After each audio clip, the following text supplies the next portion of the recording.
Aloy, the bypass is down. The core is stable.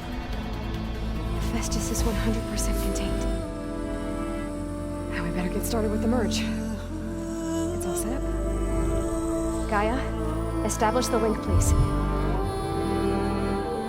Done.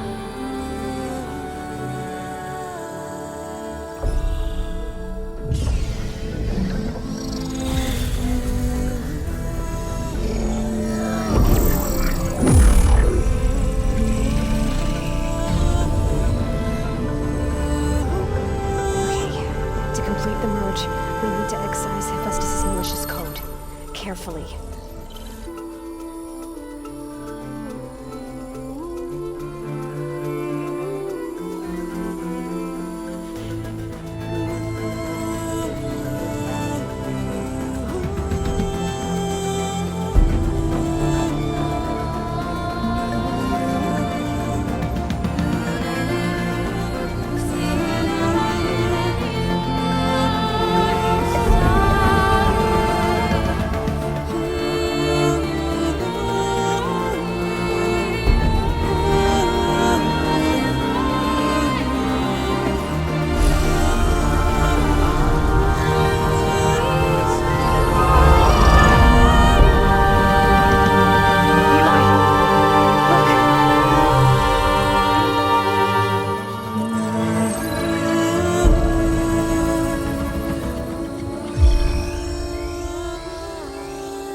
Cost us quite a lot of time.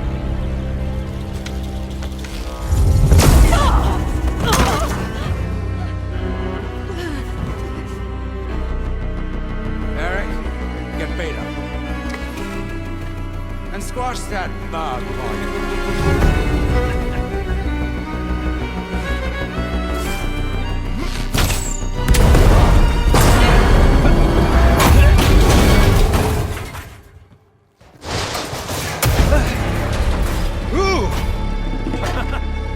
Get behind me.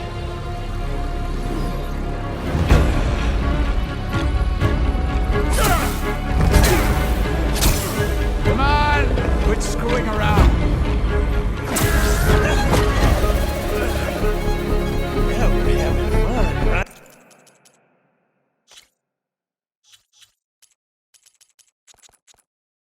Eight!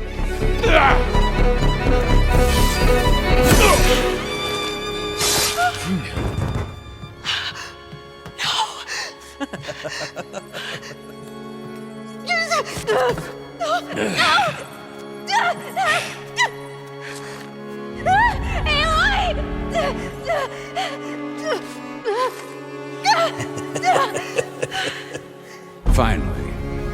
Tilda, get Gaia and HEPHAESTUS ready for transport. Tilda! I failed. Hush. All is not lost. Tilda! What the hell are you doing? Stop her! I can't even see her!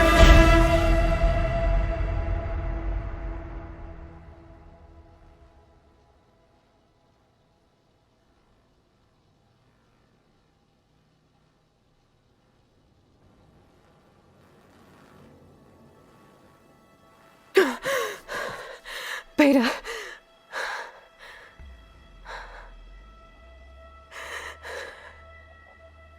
Varl.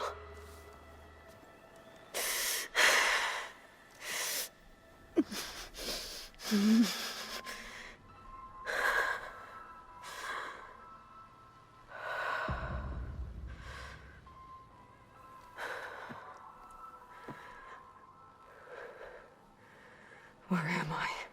Ah, you're awake. You took quite a hit when Gerard attacked you. I imagine you must still be in a great deal of pain. I can assure you that we are safe. The others can't detect us here. You mean the other Zeniths? You must be Tilda. I wasn't sure if Beta would have told you about me. Where is she? Alive. And while she isn't where she wants to be, not in urgent danger. We must discuss how to get her back, of course, after you've shaken off the cobwebs. When you're ready, take the stairs down the hall and come see me. In the meantime, I'll make breakfast. Breakfast. Okay.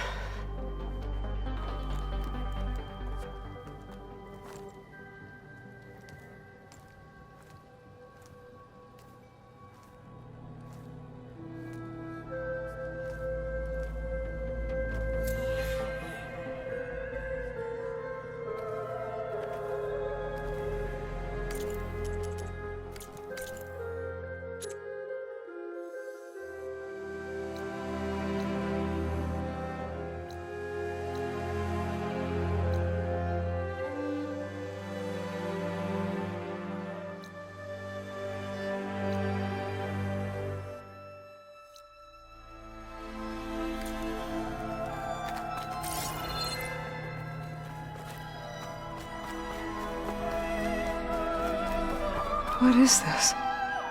Just a few favorites from my collection.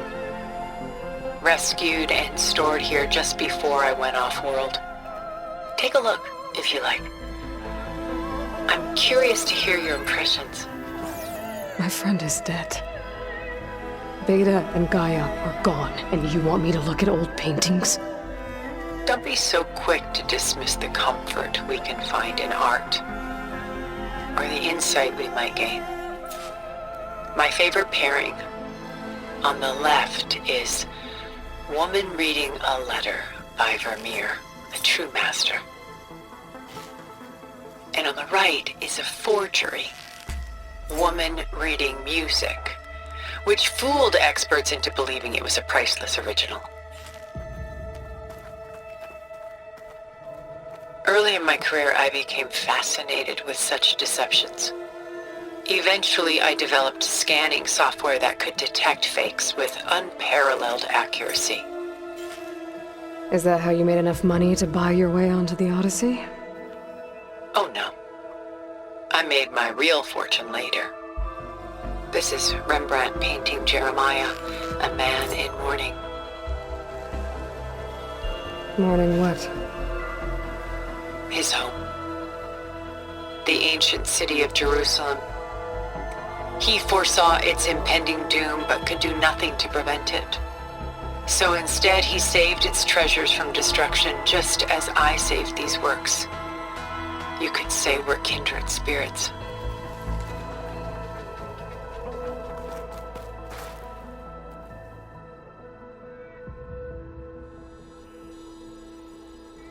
A portrait of the painter, Rembrandt's son Titus, depicted in the habit of a monk. I don't get it. Why would someone like you, with infinite resources, care about this painting of a boy in a hood? It's not the image itself, but the feeling it conveys. The face is bright and defined, but his eyes are downcast, heavy with misfortune. And the background seems to swallow all light. The painting is infused with a sense of loss. I guess I understand how the painter feels. She's pulling out her own hair. Out of madness, out of grief. It's hard to watch her suffer.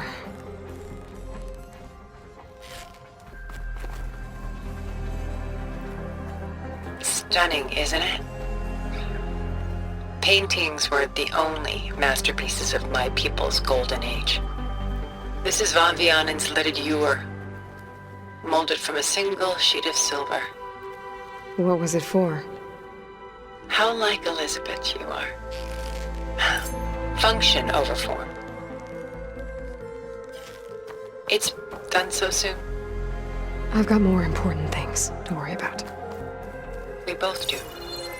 There is much we are trying to save, not the least of which is in that vault. There's nothing wrong with savoring such treasures for a moment more. Or come upstairs and we'll get down to business. Your choice.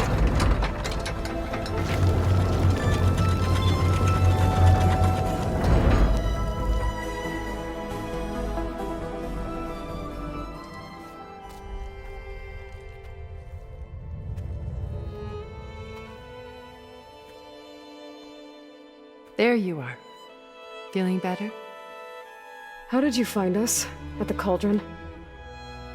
And what did you do to everyone right before I passed out? All business, I see. Well, suffice it to say we were keeping a very close eye on HEPHAESTUS, knowing we would need it at some point. Your ruse didn't fool us, and as for my little trick, it was an overload of the senses, accompanied by an energy discharge. Gerard and Eric were only momentarily disoriented due to their shields, but it rendered you unconscious while I got you out. Perhaps some breakfast might steady you a bit?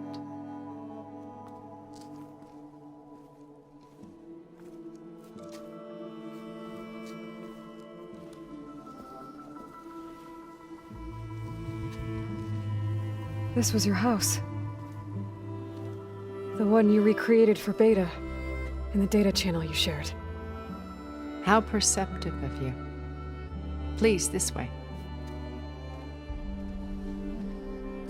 After everything your people have done, you think I'm just gonna sit down and have a chat with you? They're not my people. They never were, and especially not now. You shot off into space with them, and lived with them for 1,000 years before coming back.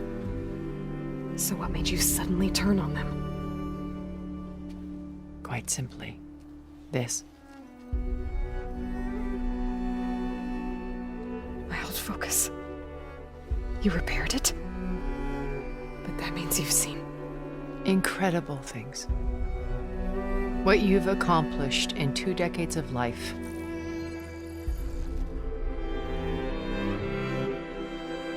A 1,000 years at my back and I haven't even come close.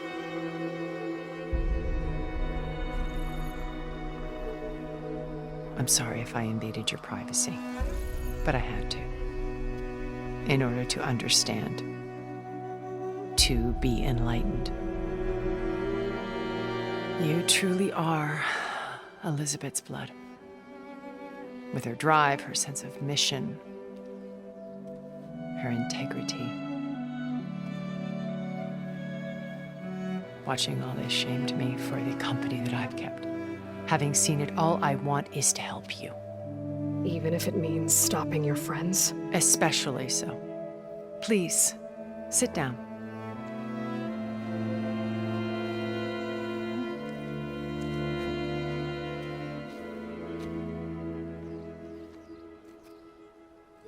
There. That's better. Now, we must recover Beta and Gaia at all costs. By now, you must know that Gerard intends to use Gaia to reboot the Earth's biosphere. Remaking this world to specifications that would only suit us immortals. This process will kill every living thing on the planet. He calls it a clean install. Not if I stop him first. Not if we do. And once he and the others are gone, we can work together to fulfill Elisabet's dream. I'm sure Beta told you that there's a build of the Apollo database on board our ship. A complete collection of human knowledge. With that and Gaia, we could do everything Elisabet wanted. Heal the biosphere, educate the people of this world, uplift them. Create the world she imagined. Let's not get ahead of ourselves. From what I've seen, your friends are invincible. I do wish you would stop calling them my friends. And they're not invincible. In fact, a friend of yours has found a way to defeat them. Sylens. Oh, he's been a busy bee, building an army powerful enough to crash through Gerard's precious base. Yeah. Regala and her rebels. Even now, she's preparing a final march on the Tenakth capital. When she wins, she'll have the entire tribe under her control. Hundreds of warriors and machines to throw at the base. She's been duped. They'll all perish, of course. But it should be enough to break Gerard's defenses and allow Sylens to kill him, along with all the others. Using the new weapon he's developed. Yes, he's found a way to circumvent our shields. Truly an exceptional man. He's planned for everything, except you and me. You see, while his army is battering down Gerard's doors, you and I will sneak in through a back way, one that only I know about, while Sylens and my friends are busy battling each other. We'll take back Beta and Gaia. I told you I want to help you. I mean it.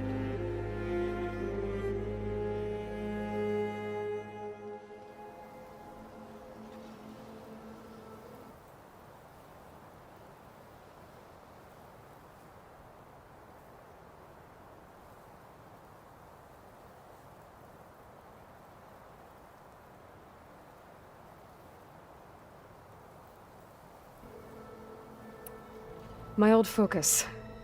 How did you find it, let alone repair it?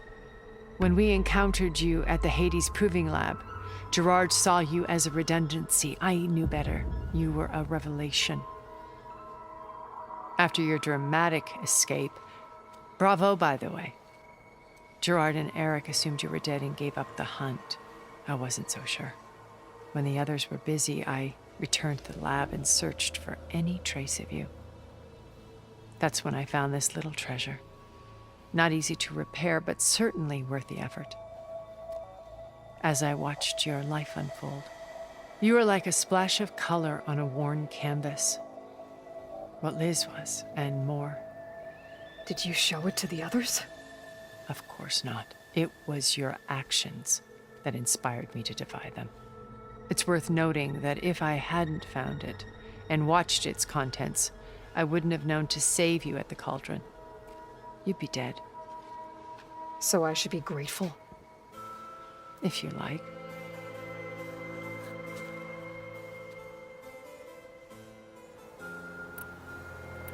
So you know all about me. What about you? What would you like to know? Well, start with your life on Earth. When I was 8, terrorists flooded my home city. Thousands drowned, my parents included. I was one of the few who survived. My guardian sent me to boarding school. Among my peers, I was the strange girl, the orphan to be avoided. All because of circumstances beyond my control. Oh. So we're a lot alike, huh? Aren't we? You were an outcast. But you didn't let that stop you from getting what you needed. Neither did I. I climbed my way out of desolation and used my wits to build a fortune. First, from the technical analysis of art and the detection of forgeries. Profitable expertise in those days. But as it turned out, the software I developed was even more useful for counterintelligence. From there, it was only a short step to gathering extremely valuable intelligence on my own. You were a spy? More like a service one could turn to for information. I had to remain anonymous, of course, to protect my privacy. But despite that anonymity, Far Zenith inevitably sought me out.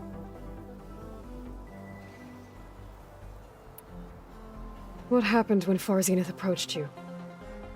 They painted an irresistible vision of humanity's future.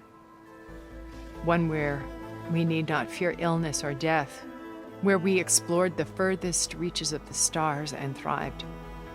It was only later that I realized that they only intended to bequeath this future to the rich and powerful.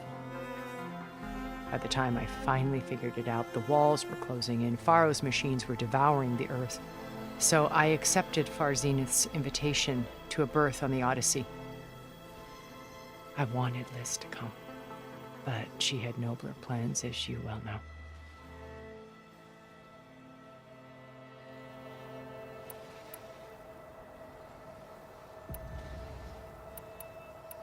You said Beta is not in urgent danger, so what are the Zeniths doing to her? Putting her to work. Merging HEPHAESTUS with Gaia. A difficult, time-consuming task, as I'm sure you know.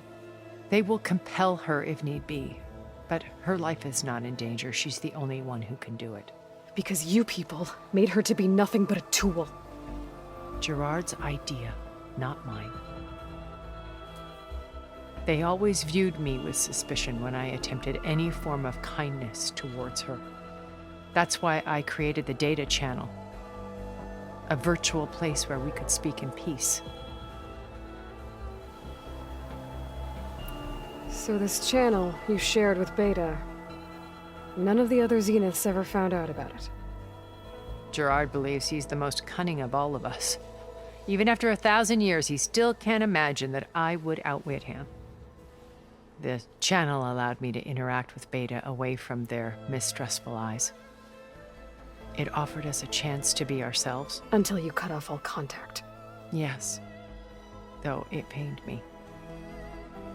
I was worried that our meetings would do her more harm than good. She felt like you tossed her aside. I was afraid the others would find out and punish her. She may not have had the comforts of friendship anymore, but at least I ensured she was safe. I know it seems harsh, but you must believe that her well-being has always been paramount to me. Why did you make the data channel look like this place? I built this house as a shelter to weather any storm. A safe place. Not just for me, but for the art stored below. Cultural artifacts of incalculable value. Truly some of the greatest achievements of human civilization. And you wanted Beta to see them? Yes. Her upbringing was so cold and technical. I thought if she could experience Vermeer and Rembrandt, it would bring something else into her life. A heritage every bit as valuable as the scientific and technical data being drummed into her. I'm sorry I had to cut off contact, but I'll never regret sharing this house with her. She needed its shelter even more than I did. So you didn't know the other Zeniths were monsters until it was too late? I knew some of them were, certainly. It wasn't until we were off-planet that I understood the true scope of their greed. I was grateful to simply be alive, but the others became obsessed with a kind of effortless immortality. They built a colony where machines serviced their every need, where any memory or fantasy could be endlessly savored in virtual reality. It wasn't life. It was stultifying, a pampered dream state. As the decades passed, I withdrew more and more, alone yet again, but this time with eons to consider my mistakes. Now finally, having met you, I feel like I have a second chance. To do what? Help you, of course. To fulfill Liz's dream, which isn't so different from Zenith's original vision. A better future for humanity. Beta told me your colony was destroyed. That you came back to Earth because you had nowhere else to go. It's true. After we reached our destination, a planet in the Sirius star system, we spent decades building a new home. The physical constraints of Earth, the boundaries of mortality, gone. To think of what we could have done with it. It might have been a utopia. Instead, we stagnated, absorbed in effortless comforts and virtual realities. It took a cataclysm to finally yank us out of our stupor. What happened? A massive geological event. We knew of instabilities in the planet core, but we underestimated them. By the time the collapse was upon us, it was too late to stop it. Only a few of us made it to the ship in time. we set course for Earth, the only safe harbor left to us. Which you decided to make unsafe for anyone else. Not me. Gerard. He believes it's better to wipe the canvas clean than work around the smudges. No more primitive tribes, no more combat machines, only a blank slate to do with as he pleases. But we will stop him. All we have to do is get into that base. What exactly is your plan to sneak into the Zenith base? We will make use of a lesson I learned from an early age. Always know your exits. In this case, a place where Gerard's new construction meets the ancient foundation, a passage that only I can access. When Sylens flings his army at the base, we will enter through this back door, bypassing most of the fighting. The distraction will provide us with a window in which to rescue Beta and Gaia. Once we're inside the base, where will we find Beta and Gaia? Here in the command center. By then, Gaia will have been reunited with all of its subordinate functions, including HEPHAESTUS. What about the alpha build of Apollo on your ship? A simple matter of recovery once the others have been dealt with. With that in hand, we'll have everything we need to make this world as it should be. How do you know about Sylens' plan? He isn't the only one adept at spyware. You hacked his focus? No, he's too careful for that. But his subordinates? Not so much. He gave additional focuses to the tribals he branded the Sons of Prometheus.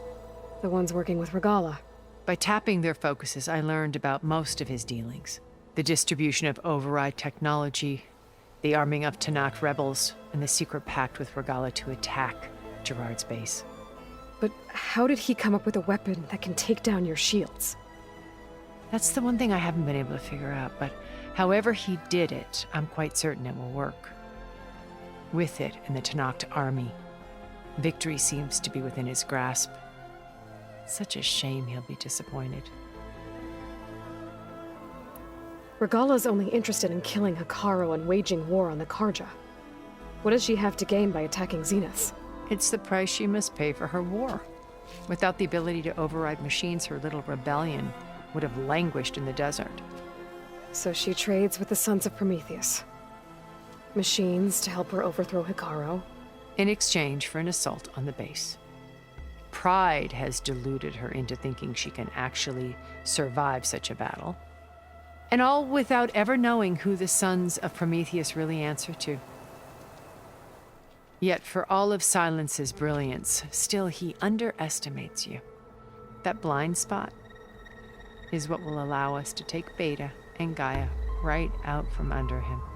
While hundreds of Tenakth are cut down outside. So you knew Elisabet. What was she like? Liz was everything she was. I see in you. And more. Your ingenuity, your determination, your moral compass. You've managed to distill her greatest qualities and make them your own. I'm not asking about me. Tell me about Elisabet. What was she really like? The honest answer is that I don't actually know. For all the time that I spent with her, she always kept a part of herself locked away. It was like that from the moment we met. So when you met Elisabet, she was what? Distant? Aloof? Not aloof. Not exactly.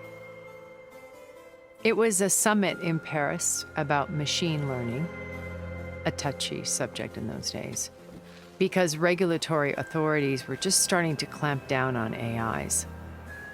Liz gave the keynote address. She had already achieved great renown for her work in automated environmental reclamation. But in her address, she was just starting to imagine the next step, an AI-driven system that wouldn't just act on its programming, but actually take responsibility for its sphere of influence. To care about life. Not just follow orders. Revolutionary stuff. I was fascinated. And I wanted to meet her for a long time. I watched her after her talk. She had spoken with such moral authority, such empathy. But after that, she retreated. I could tell she felt uncomfortable with all of her admirers. It was as if giving the talk had cost her something. I didn't want to be a pest, so I planned my approach carefully.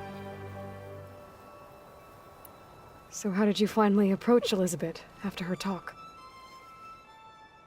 I picked the right moment. The morning of the next day, right as she came back to the conference, she had just had her coffee. She was fresh, rested. It was like she had braced herself for the onslaught of colleagues. I asked if I could walk with her, then put forth a question about her talk that I thought was intelligent.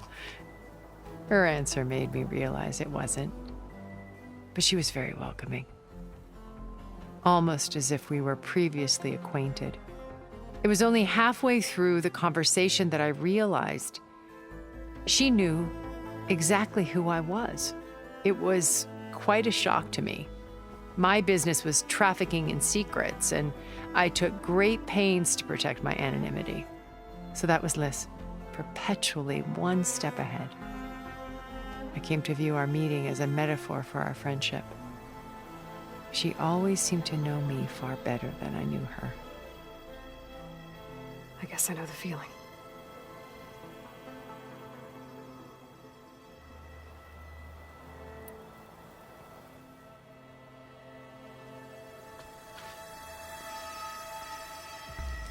First Varl. Now Hekarro and the Tenakth. Your plan would wipe out an entire tribe. There has to be another way.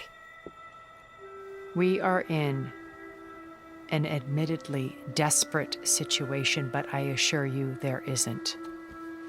Remember Zero Dawn. Elisabet's sacrifice. Sometimes many have to die for a new world to grow. If it looks impossible, look deeper. Wait. The data channel.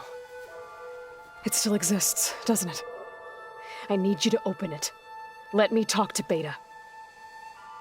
Impossible. We might be detected. It's worth the risk. There is another way, one where the Tenakth survive. But we won't. If the others... If you want to help, open it.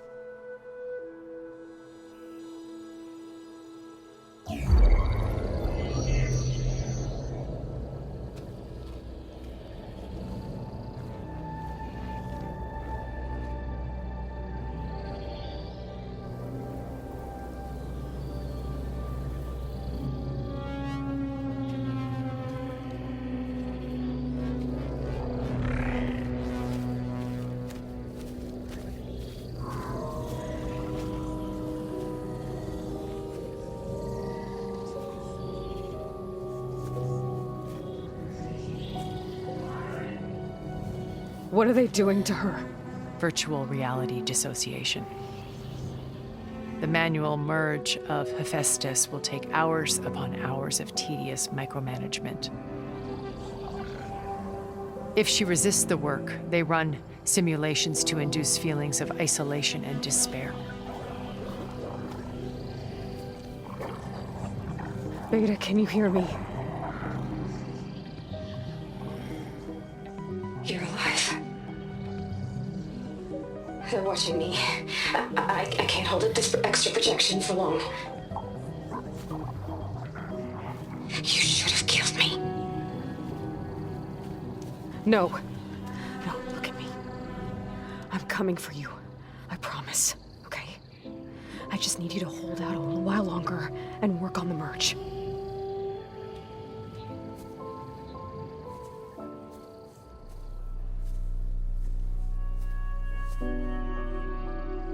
Then I think it can be done. contact again when it's time. Can you hold on? As long as I know you're coming for me, I can endure anything.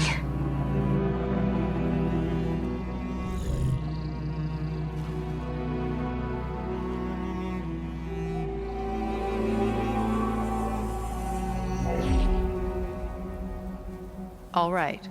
I did as you asked. Now I think you need to tell me what you're planning. I'm going to take Sylens' army away. I don't need it. Only the weapon he made to penetrate your shields. And how do you propose to get it? Ask him nicely? Without Regala and her rebels, he won't have a choice. We'll be his only option. Only option for what? What did you tell her? That is between me and my sister. Will be Sylens' only option for crashing that base. I'll tell you the rest later.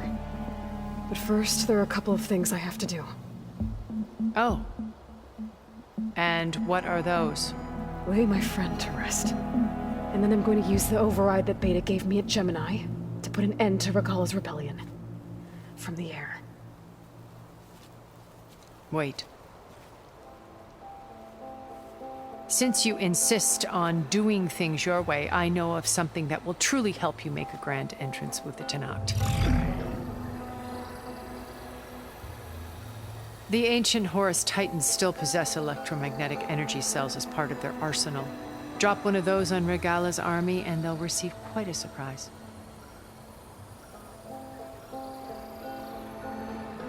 So go, do what you must.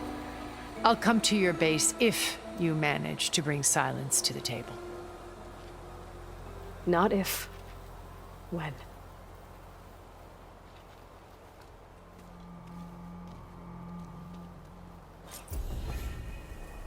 Erend, are you there? Aloy! Aloy, is that really you?